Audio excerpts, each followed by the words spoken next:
Assalamualaikum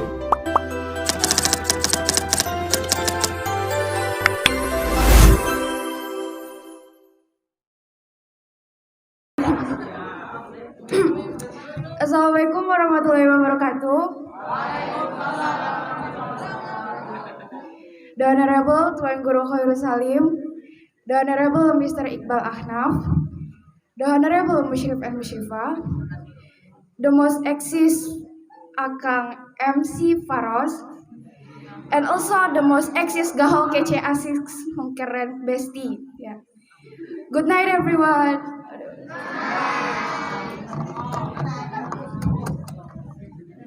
It is so pleasure to be here in such a good timing. So let me praise and thank the most to Allah for this. Jadi barangkali di sini ada yang udah tahu apa itu wiwi? Wiwi. Wiwi, gak ada yang tahu? Apa? Apa? Bukan. So, wiwi is what if it was you? It was a trend that has been booming back then. It tells us about how everything should be looked in her or his lens. It is yes, one of many ways to reflect ourselves by being the one who you act to. Kayak, have you been mocked by your bestie, or have you mocked your bestie? Have you been yelling by your kucing, or have you been yelled your kucing? For more like, kalau lo ngeghosting, coba jadi yang dighosting. Kalau lo nggak merhatiin, coba jadi gak yang diperhatiin. We will offer us a new way to make a not to-do list by storing our sympathetic also respect. By we could make ourselves better than before. So you're respected when you're respecting, you're listened when you're listening. فَمَنْ يَعْمَلْ مِثْقَالَ ذَرَّةٍ خَيْرًا يَرَهُ وَمَنْ يَعْمَلْ مِثْقَالَ ذَرَّةٍ شَرًّا يَرَهُ. Wassalamualaikum warahmatullahi wabarakatuh.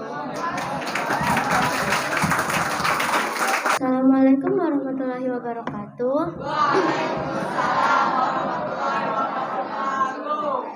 Yang terhormat Pak Iqbal Ahnaf selaku Ketua Yayasan Bumi Aswaja, yang terhormat Tuan Guru Khairul Salim, yang kami hormati Bapak Angga Prasewa Putra sebagai Kepala Sekolah dan Pesantren Bumi Cendekia, yang kami hormati Bapak Ibu Musyrif dan Musyrifah Bumi Cendekia, dan teman-teman yang saya cintai. Pertama-tama, mari kita panjatkan puji syukur kepada Allah yang telah memberikan kenikmatan sehingga kita bisa berkumpul pada malam hari ini. Salawat serta salam saya curahkan kepada junjungan Nabi Muhammad SAW yang kita nantikan syafaatnya di yaumil akhir. Allahumma amin. Saya Raisa, di sini saya akan menjelaskan sedikit tentang mental health. Kalian tahu nggak sih apa itu mental health? Mental health adalah keadaan sejahtera di mana individu menyadari potensi yang dimilikinya. Terus, kenapa sih kesehatan mental atau mental health itu penting? Ternyata, kesehatan mental itu mencakup kesejahteraan emosional, psikologis, dan sosial. Hal ini akan memengaruhi cara seseorang berpikir, merasa, dan bertindak. Kesehatan mental juga membantu menentukan bagaimana seseorang tersebut menangani stres, berhubungan dengan orang lain, serta membuat pikiran yang sehat. Terus bagaimana sih cara kita untuk menjaga mental khususnya di kalangan remaja? Yang pertama, makanlah makanan yang bergizi seperti sayuran, protein, susu, dan lain-lain. Yang kedua, tidur 7-8 jam semalam. Yang ketiga, bertemanlah dengan yang membuat kita nyaman. Yang keempat, hindari konsumsi media sosial secara berlebih. Yang kelima, berolahraga secara teratur. Yang keenam, tidak merokok. Dan yang terakhir, ketujuh, minum air putih yang banyak. Mental healthy itu sangat penting khususnya di kalangan remaja. Jadi, kita nggak boleh ya jatuhin mental orang-orang, karena kalau kalian jatuhin mental orang lain itu berakibat fatal. Contohnya seperti body shaming. Kalian tahu kan apa itu body shaming? Ya, banyak mengkritik atau berkomentar tentang kondisi fisik orang ataupun diri kita sendiri. Mengkritik kondisi fisik orang lain bukan merupakan hal yang baik, bukan? Namun, banyak sekali orang yang tidak menghiraukan hal tersebut dan mengkritik kondisi fisik orang lain tanpa alasan yang jelas. Padahal, hal tersebut dapat memengaruhi kondisi mental seseorang. Coba perhatikan lingkungan sekitar kita. Jika diperlihatkan, mungkin ada salah satu orang yang memiliki kondisi mental di mana ia memiliki tingkat kepercayaan diri yang rendah. Hal ini bisa terjadi saat mendengar perkataan orang lain karena perbedaan kepribadian tiap individu dapat menyebabkan kecenderungan jatuhnya mental seseorang akibat body shaming. Saat korban dikomentari kondisinya, akan cenderung emosi dan menanam emosi tersebut di dalam hati yang menyebabkan jatuhnya kondisi mental. Korban biasanya cenderung menjadi pemberi pribadi yang pendiam dan tidak aktif. Mengapa? Hal ini terjadi karena tingkat kepercayaan diri sudah menipis karena perkataan orang lain mengenai kondisi dirinya. Perlu ditekankan bahwa melakukan body shaming kepada orang lain merupakan tindakan tidak terpuji.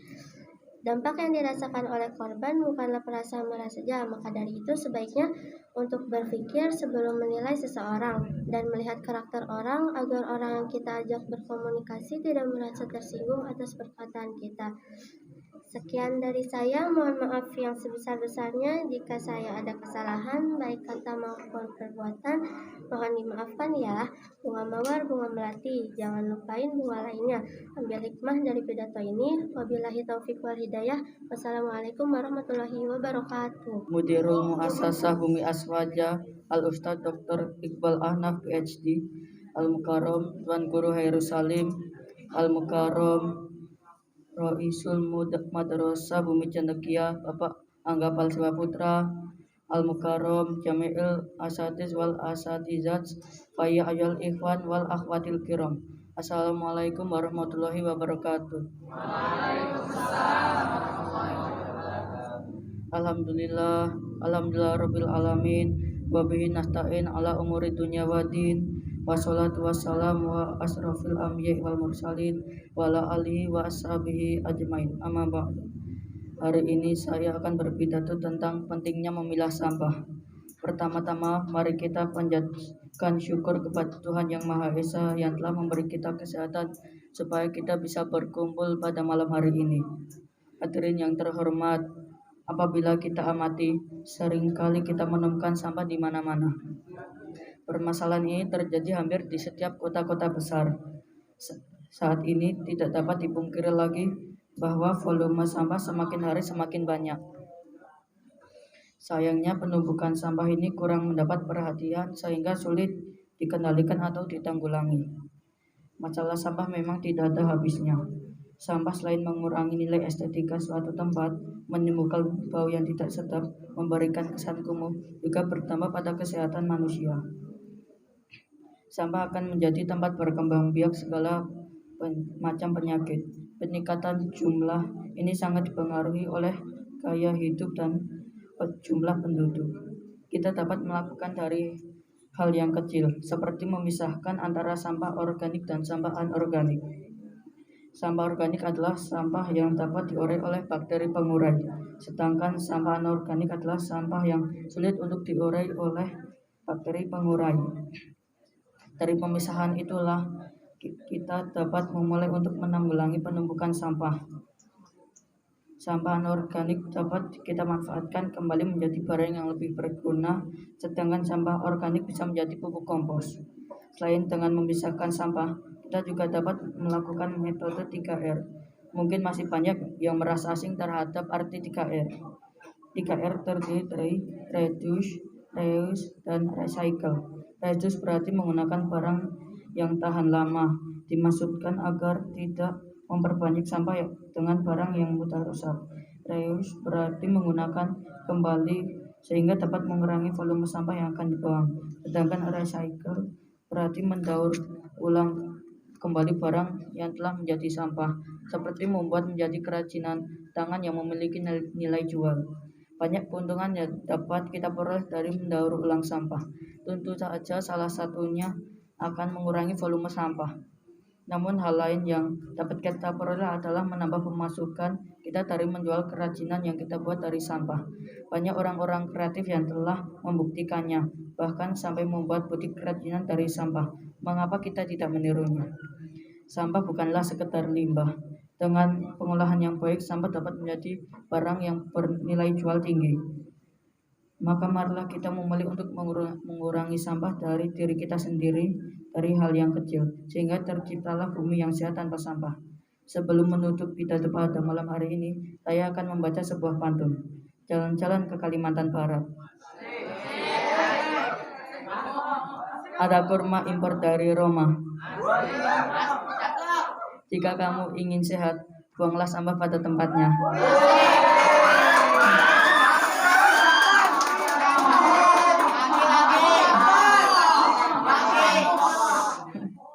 Mungkin hanya itu yang bisa saya berikan. Bila ada salah kata mohon dimaafkan. Billahi taufiq wal hidayah. Wassalamualaikum warahmatullahi wabarakatuh.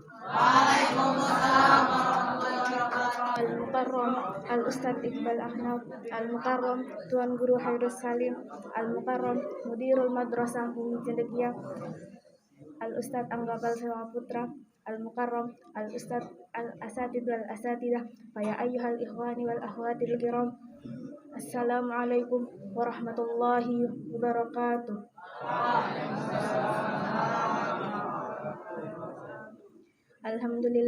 Alhamdulillahi rabbil alamin wa bihi nasta'in wa ala umurid dunya waddin wassalatu wassalamu ala asyrafil anbiya'i wal mursalin wa ala alihi wa sahbihi ajma'in. Amma ba'du. Pertama-tama mari kita ucapkan puja dan puji syukur kepada kehadirat Allah Subhanahu wa taala sehingga kita dapat berkumpul kembali dalam keadaan sehat walafiat. Tidak lupa salawat serta salam mari kita panjatkan kepada Nabi Agung Muhammad Sallallahu Alaihi Wasallam. Saya ucapkan terima kasih kepada MC yang telah memberikan kesempatan untuk berbicara di sini. Pada kesempatan kali ini, saya akan berbicara sedikit tentang manajemen waktu. Ada yang tahu nggak apa itu manajemen waktu?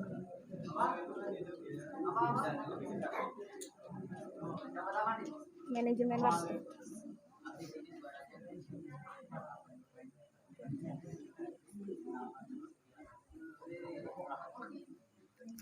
Manajemen waktu adalah proses pengendalian beberapa banyak waktu yang kita habiskan untuk kegiatan tertentu. Nah, jadi di sini Risa mau berbagi dan sama-sama belajar cara untuk memanage waktu yang kita punya lebih baik lagi. Seperti disebutkan dalam surat Al-Asr yang memiliki arti demi masa, sungguh manusia berada dalam kerugian, kecuali orang-orang yang beriman dan mengerjakan kebajikan serta saling menasihati untuk kebenaran dan saling menasihati untuk kesabaran. Ya, jadi kita harus mulai dari sekarang untuk belajar manage waktu yang baik. Kalau udah kebiasa dari sekarang, besok waktu udah besar bakal gampang dan udah terbiasa. Selain itu, keuntungan manage waktu diantaranya adalah kita lebih produktif, kita akan lebih sedikit menunda-nunda pekerjaan, kita akan punya waktu luang dan waktu lebih banyak untuk melakukan hobi atau kegiatan lainnya yang lebih bermanfaat, dan waktu yang terbuang akan lebih sedikit.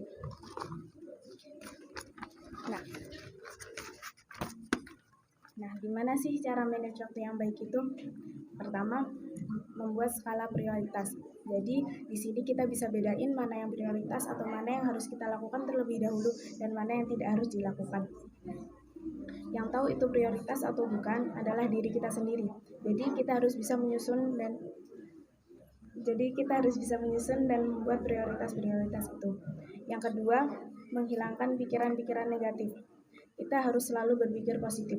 Kita bisa melakukan itu sekarang. Kalau kita mikirnya negatif kayak nggak bisa kalau ngerjain sekarang, nggak cukup waktunya, besok aja lah. Kalau kita mikirnya kayak gitu, kita sama aja akan menunda-nunda pekerjaan tersebut, atau mungkin kita malah nggak jadi ngerjain itu. Oke, lanjut. Yang ketiga, berani mengatakan tidak kepada hal yang tidak penting. Ini nih yang susah, tapi emang harus kita lakuin dari sekarang, pelan-pelan. Jangan mudah terpengaruh sama hal yang gak penting. Yang terakhir adalah membuat to-do list atau target. Jadi kita bikin list yang mau kita lakukan atau harus kita lakukan. Bisa kayak tugas-tugas, terus bikin jadwal gitu.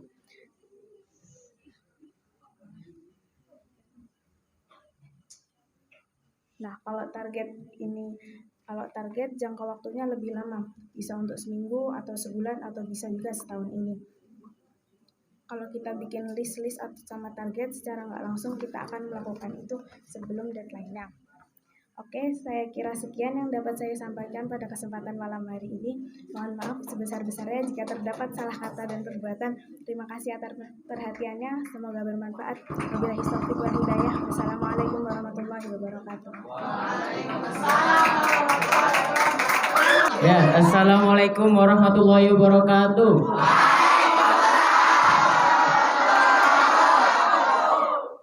Ya, The Honorable Tuan Guru Hairus Salim, The Honorable Mr. Iqbal Ahnaf, PhD, the father of the Bumia Swaja Foundation, and the Honorable Mr. Angga Palsewa, SS, as our principal and English teacher, and Musrifah, the Honorable, yeah, okay, and also my beloved friends.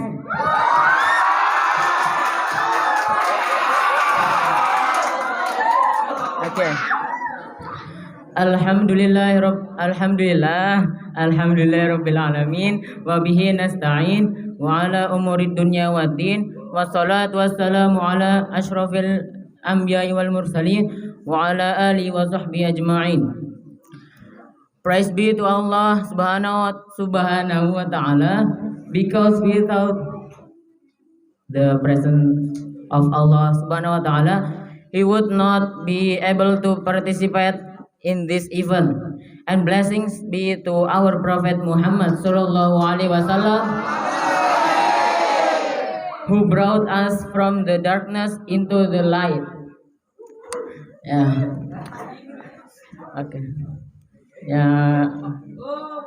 pakai bahasa Indonesia ya.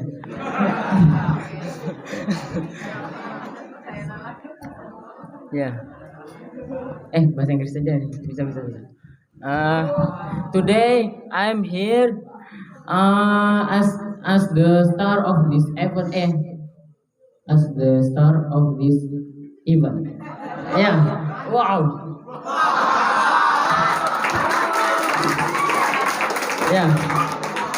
I wanna tell you about bald versus long hair.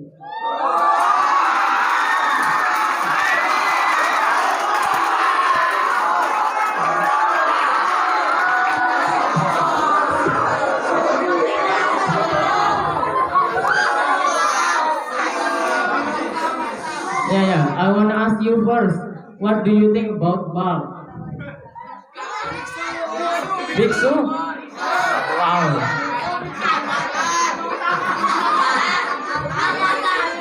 And how about long hair? Okay. And then? Okay. Ya, pakai bahasa Indonesia ini beneran. Semua yang kalian katakan bahwa botak itu biksu, pengidap kanker, dan lain-lain. Kalau gondrong itu biasanya orangnya suka tebar pesona.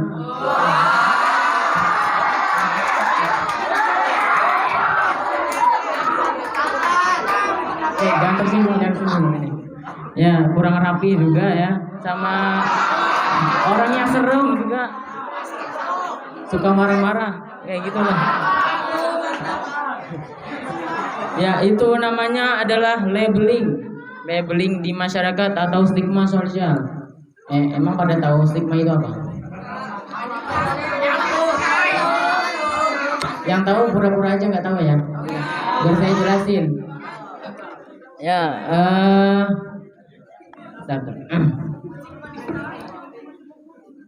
menurut Wikipedia, stigma adalah sebuah pikiran, pandangan, dan juga kepercayaan negatif yang didapatkan seseorang dari masyarakat maupun juga lingkungannya. Kok nggak pada ketawa sih?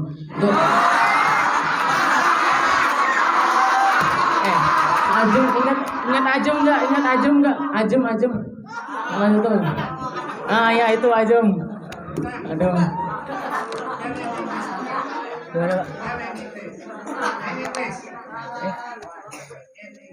Oh, ini English. Gimana ya? Belum ditranslate ini, Pak.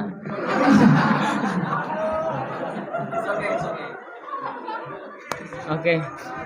Ya, kalau menurut saya sendiri, stigma adalah suatu label yang menempel pada suatu golongan atau perlakuan yang biasanya bersifat negatif. Stigma ini mempengaruhi banyak sekali aspek, terutama di outfit.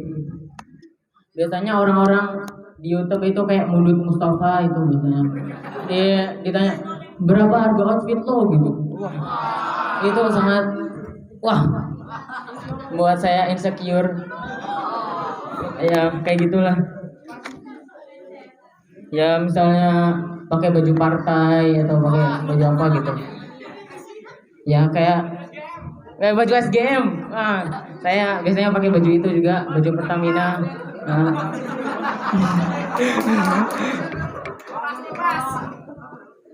Ya, dan itu biasanya bikin orang-orang jadi sakit hati gitu. Jadi ada sebuah hadis, bentar ya. Pakai bahasa Inggris ini. Ya. Kalau bahasa Arab nanti selesai. Anas bin Malik narrated Allah's Messenger, Prophet Muhammad SAW was neither a fahish, one who had a bad tongue, nor a sababa, one who abuses others, and he used to say while admonishing somebody, "What is wrong with him? May dust be on his forehead." Ada yang bisa translate ini? Ya udah, saya aja. Ya, intinya orang yang punya ya itu salah bentar. Ganti hadis bentar ya. Sabar.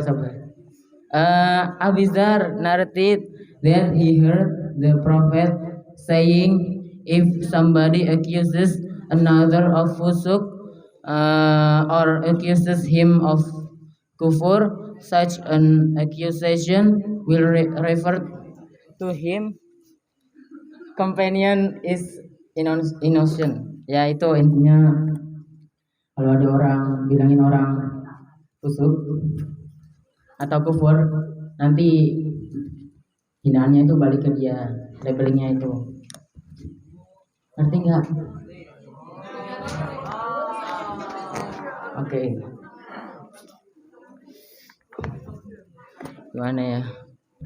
Ya, saya mau menjelaskan juga kelebihan dan kekurangan dalam botak ataupun gondrong. Kalau menurut saya sendiri, kalau botak itu lebih enak sih. Nih misalnya ada angin langsung kesini tuh, rasanya segar sekali. Kalau orang gondrong kan biasanya sumuk, kayak gitu. Ya, saya nggak bisa ngerasain gimana panasnya itu. Dan maaf. Ya, kalau kekurangannya sih botak sering diolokin. Saya sering dipegangin juga kepalanya ini. Kepala sebelah kiri saya jadi bengkak dipukulin. Aduh. Ya, kayak gitulah. Kalau orang gondrong itu kekurangannya ya tadi suka kepanasan dan Ayo apa? Oh, gampang ditarik rambutnya. Kalau berantem gampang aja itu cabut rambutnya itu.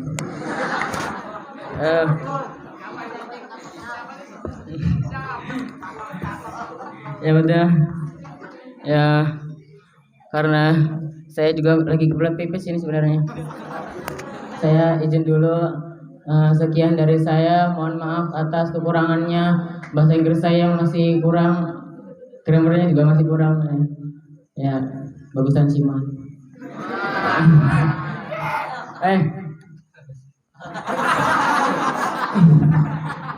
Ya, itu. Ya, sekian dari saya. Assalamualaikum warahmatullahi wabarakatuh.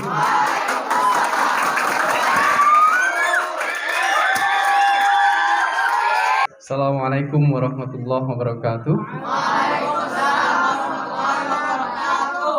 Yang saya hormati Tuan Guru Hairus Salim, yang saya hormati Pak Iqbal Ahnaf, dan yang saya cintai semua santriwan dan santriwati Bumi Cendekia. Good evening everyone.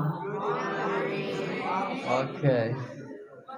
So I was sitting there with the boys, and I would like to ask you here, from all the speakers this evening, which one is your favorite? Bintang. Okay. You choose Bintang. Can you tell me the reason? Huh? Funny. His appearance with his unique bald style. What else? From girls? Which one is favorite? Huh? Huh? You also choose Bintang? Can you tell me the reason? Huh? Confident. Yes. Confident. Else? What else? Interactive. More? More?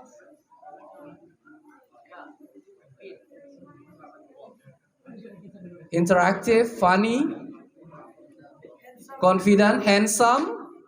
Okay. What else? So I don't need to tell you because Tuan Guru Hairus Salim mentioned in the very beginning in his remark in the opening that this is the chance for you to train your confidence. Yeah, confidence. That also brings us to one of the factors that can make our speech success. One of them is confident.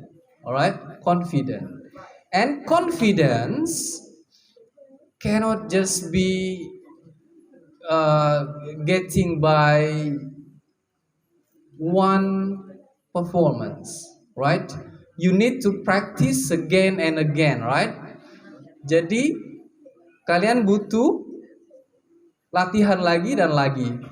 But for some people like Bintang, is this your first time to be the public speaker here, Bintang? Oh, he's in the toilet.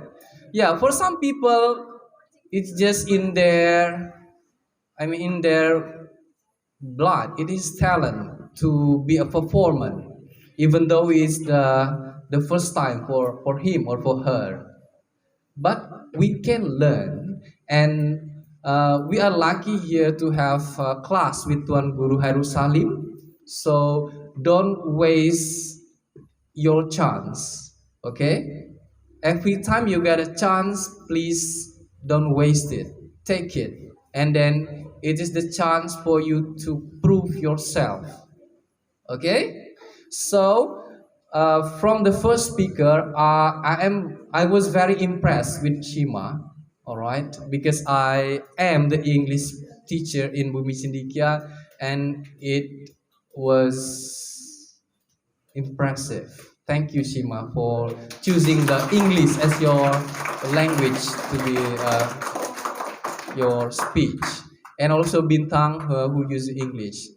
And also, I'm very proud of Nadib because in my personal point of view, Nadib is sedikit malu-malu ya sehari-hari biasanya ya.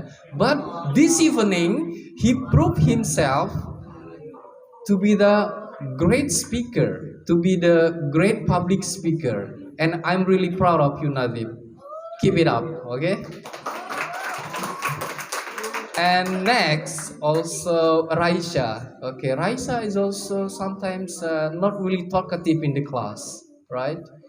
Maybe she needs her close friend to be open. And you took the chance to be the public speaker this evening, and then you did really well. Thank you. And also, also appreciate Girisa, and actually you could be better, Girisa. Be more confident, yeah. And I think your English is better than your bahasa Indonesia. So next time choose English, yeah. Okay. Pesan sponsor. As an English teacher, you should try to speak in English also. And also, I encourage other students for the next class meeting. You can also choose bahasa Jawa, yeah, because I also discuss with Pak Oki, and you can choose bahasa Jawa to be the language of your public speaking, your muhadharah. All right. So I think that's all from me, and I'm really proud of all of you guys this evening. Okay, overall, you did very well, and it was impressive performance. Okay, I think that's all from me. Wassalamualaikum warahmatullahi wabarakatuh.